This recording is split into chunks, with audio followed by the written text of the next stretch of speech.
Vamos avançar aqui. Que mais aqui? Ah, The Economist, essa capa simbólica, subliminar. O que que isso quer dizer? Todas essas capas do Economist no final do ano têm esse tipo de estilo. Uns símbolos meio estranhos, uma estética, né, que parece propositalmente documental, né, meio assim, que você bate o olho nessas imagens, você vê, tem coisa aqui por trás. Tem coisa aqui por trás.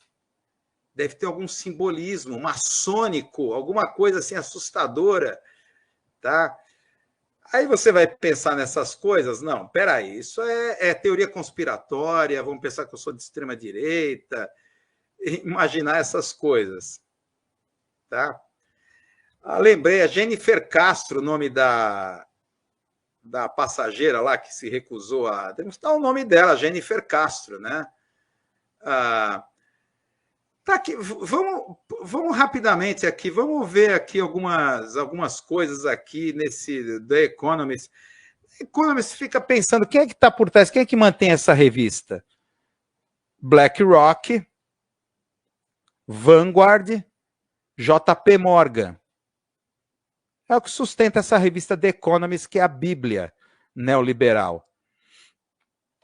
Se esses grandes gigantes financeiros que detêm a grana do planeta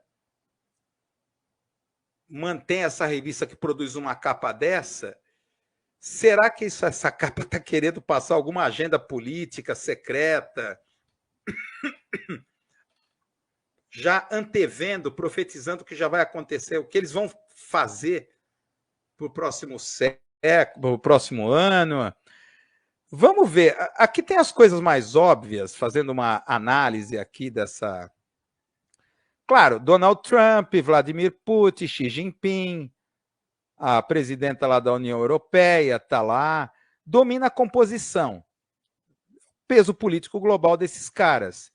E a grande questão aqui é o retorno do Trump, que vai desequilibrar tudo, como a gente já está acompanhando. Ele é colocado na posição central ali, tá? O fiel da balança parece que vai ser aqui o Trump. E ele está colocado ali ao lado do míssil. Esse míssil aqui, míssil hipersônico do Putin, nova Guerra Fria, porque exatamente essa Guerra Fria 2.0 era o que pretendia a antiga administração, a do Biden, tá? Que estava arrastando o Putin nessa guerra da Ucrânia, essa situação. Mas está ali o símbolo dos elétrons ali do lado. Você tem esses símbolos gráficos de progresso, sugerindo progresso econômico, setas apontando para cima, mas ao mesmo tempo você vê uma seringa ali com sangue vermelho, ali o sangue dentro daquela seringa hipodérmica, colocada ali ao lado do míssil, sabe, numa relação de similaridade semiótica entre o míssil e aquela seringa. Míssil hipersônico, Terceira Guerra Mundial, Guerra Fria Nuclear, e essa seringa? Apesar do crescimento econômico, vai chegar um momento que vai estourar uma nova pandemia, fazer um novo circuit breaker? Ou essas setas para cima estão apontando mais um campo especulativo financeiro e apontando para o novo crash, já que você tem uma seta apontando para baixo em vermelho, lá na parte superior à esquerda? E a gente sabe que assim como a pandemia da Covid, a pandemia da Covid foi uma espécie de circuit breaker. A gente já discutiu isso várias vezes aqui na live. Porque ocorreria um crash ainda mais violento que o de 2008. Sabe, circuit breaker em bolsa de valores, que quando as ações estão todas despencando, está criando aquele efeito manada, você dá uma parada, opa, meia hora, para tudo, para as operações, para ver depois de meia hora se retornam os negócios, né? É o circuit breaker. Então, teremos aí uma nova pandemia? Então, está lá aqui a questão do medo, mudanças climáticas, que já está sugerindo também aqui, continua, se perpetua essa questão das mudanças climáticas, o mundo dividido, dá para ver entre o lado ocidental e o lado oriental, tá? Zelensky ali em baixa, Zelensky está em baixa. Supostamente aqui Zelensky e o Putin, paralelamente, colocado abaixo, porque o Trump deve mudar aqui totalmente e a guerra da Ucrânia vai acabar. Mas o Xi Jinping está lá em cima. Tá? Nem vou entrar nas coisas mais óbvias, o olho que tudo vê, que tudo enxerga ali. E há uma coisa onipresente como figura de fundo, muros de tijolos, apartheids, divisões, aumentos das desigualdades. Esses muros, você pode reparar que esses muros de tijolos aparentes são uma coisa assim onipresente. E outra coisa, aquela caixa totalmente rachada, me parece uma urna eleitoral. Claro que o Brasil é um dos poucos que usa urna eletrônica, né? Mas o que é? A democracia se tornou disfuncional? Aliás, tese aqui nossa dessa live. A democracia se tornou absolutamente disfuncional ao grande reset global do capitalismo. Então você pode ver que algo tem uma fenda ali, uma caixa, parece uma urna eleitoral, mas está toda rachada, trincada, tá? E claro, e Saturno? Aí é que está a questão. E Saturno? O que Saturno está fazendo lá em cima, na parte dominante? Aí a gente vai entrar no campo do simbólico, tá? Descobertas astronômicas. Olha, já que o JP Morgan é uma das financiadoras aqui da revista The Economist, tem uma frase muito críptica falada pelo próprio JP Morgan no início do século XX. O JP Morgan falou o seguinte: milionários não acreditam em astrologia, bilionários acreditam. Isso por experiência própria. O JP Morgan era assim fascinado por astrologia e objetos astrologia, objetos de caráter até relíquias, né, de natureza ocultista.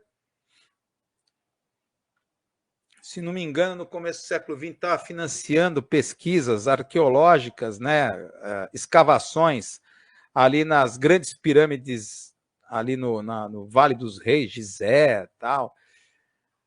O cara é um entusiasta disso. Tá?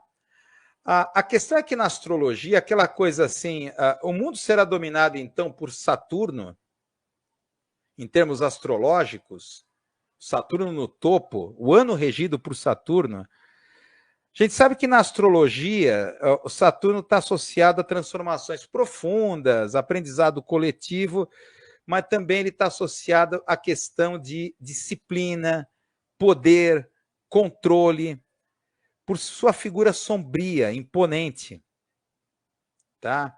E ele está associado à autoridade, principalmente quando é usado em contextos esotéricos, tá? Na mitologia romana, é o deus da agricultura, tá? Por isso está associado à colheita, à ordem, tá? Em muitos aspectos na mitologia grega, Saturno está associado ao titã Cronos. É o tempo cronológico, portanto, o tempo da ordem. É diferente de Kairos. Tá? Na mitologia grega, a diferença entre Kairos e Cronos.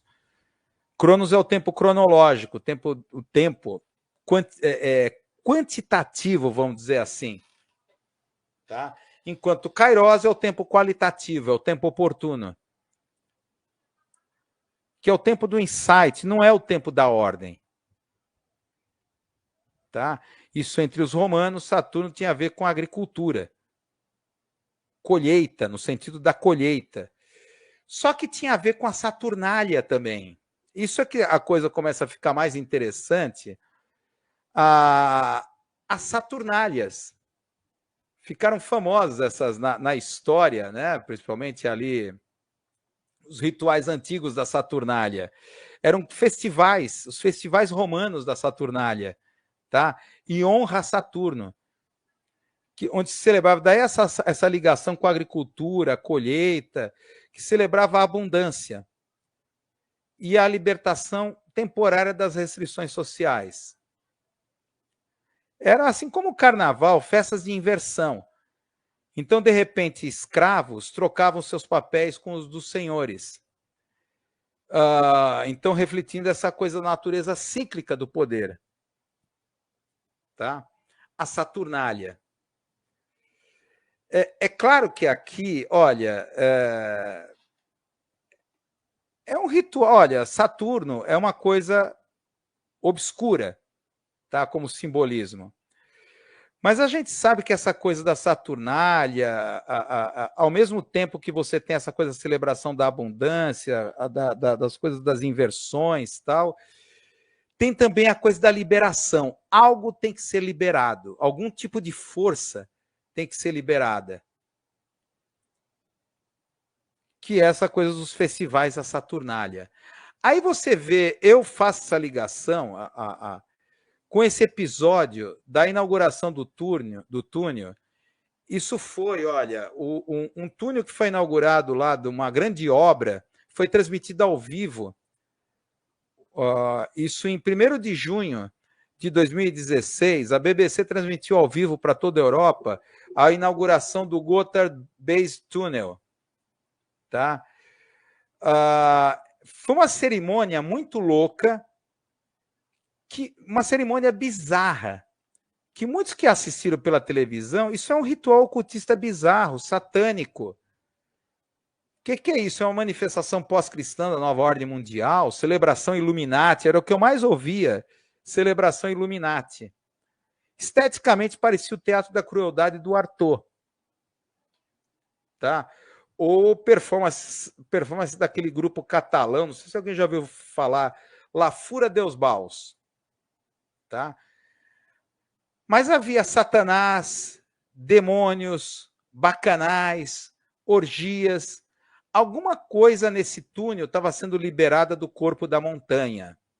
Aquela entidade alada que aparece sobrevoando sobre os funcionários que estão com roupas ali, os funcionários que trabalharam na abertura do túnel.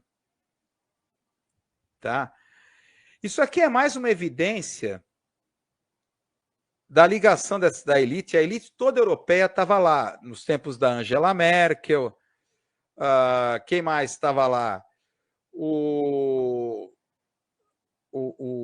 Na França não era o Macron, era um outro cara, era o François Hollande, o chanceler austríaco Christian Kern, a Angela Merkel, lá o primeiro-ministro italiano era o Matteo Renzi, na época. Esse túnel era muito esperado porque conectava ali a Suíça com a Alemanha. Então, pouparia muito tempo esse túnel, justamente na base dos Alpes, a conexão direta, isso em termos de tarifas, em termos de custos.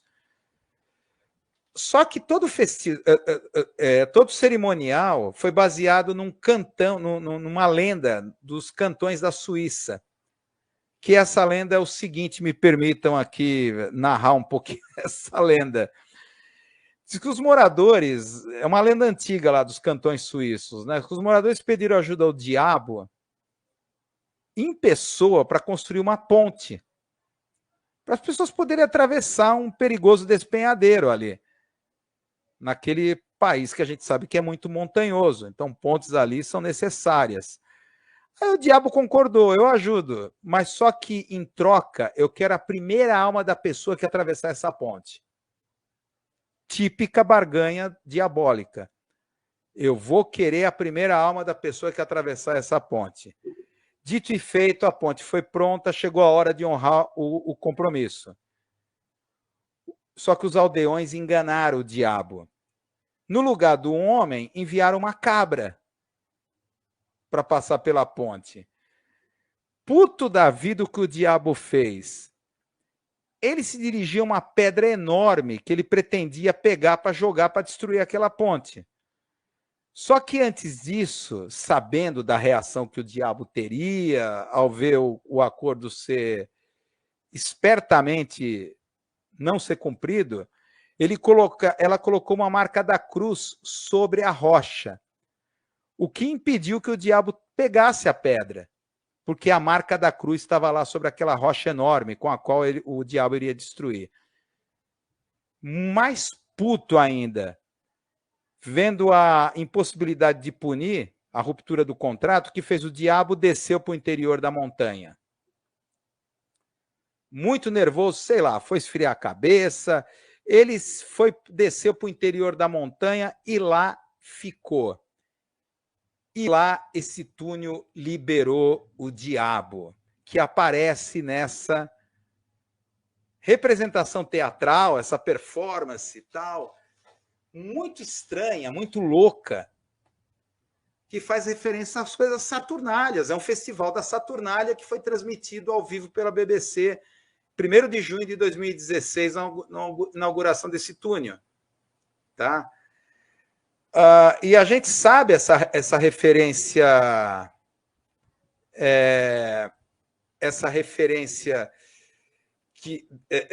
referência não, essa ligação das elites com esoterismo, com ocultismo, falar vulgarmente sociedades secretas, né, que não são mais tão secretas assim, como, por exemplo, o Bohemian Grove, na Califórnia, tá, que a gente já discutiu várias vezes aqui na live, que desde 1872, anualmente, ocorre um encontro da elite global, elite mundial, se encontra lá no mês de julho, em torno de entre 2.500 e 3.000 membros participam de uma espécie de acampamento de verão. Praticamente fica 15 dias, 2 semanas lá no Bohemian Grove. Tem até site na internet, Bohemian Club, no condado de Sonoma, ali no norte da Califórnia, cento e poucos quilômetros, talvez, de São Francisco. Tá?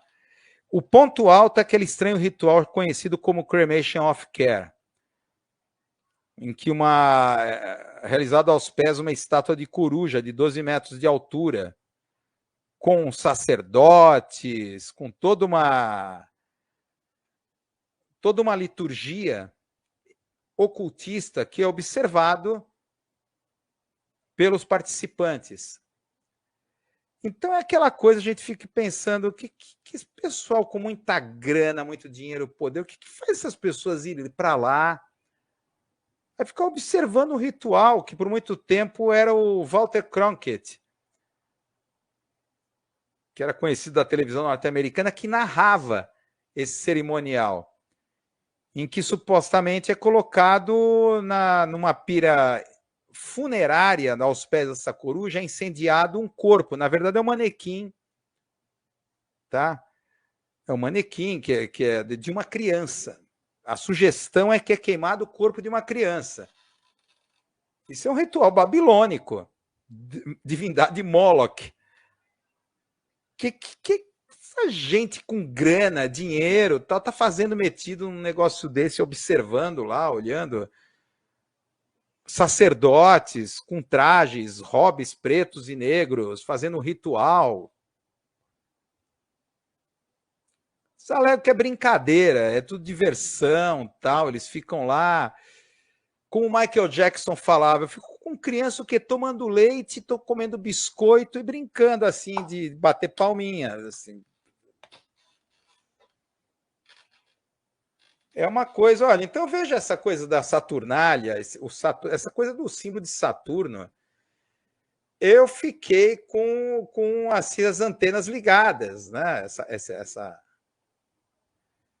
Esse simbolismo, né? O que Saturno está fazendo aqui? Ah, descobertas astronômicas, a ciência. Fazem network, claro, o Bruno Rodrigues fala.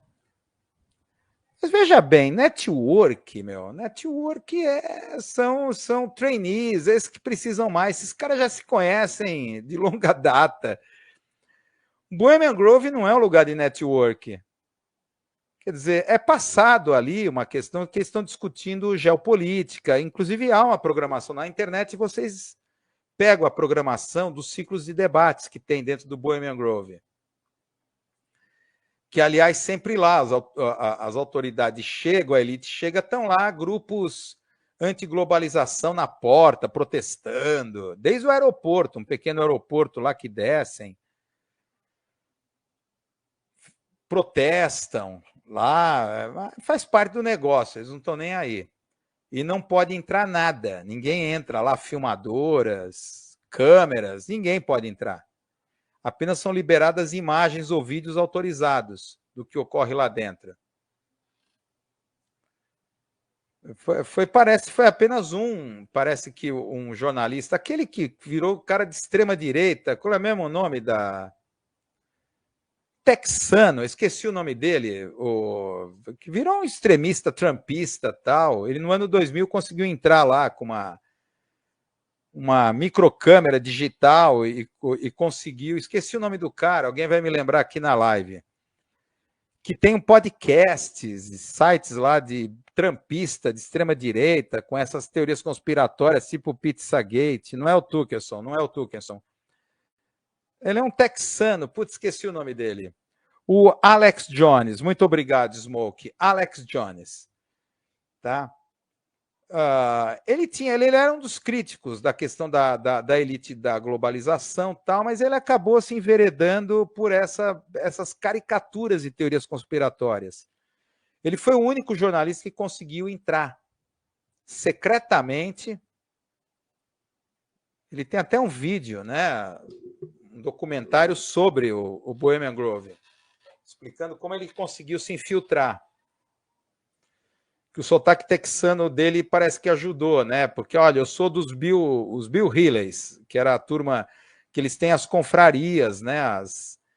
Os grupos. Então, cada barraca, área de camping e barracas, né? De cabanas, ficam para grupos diferentes.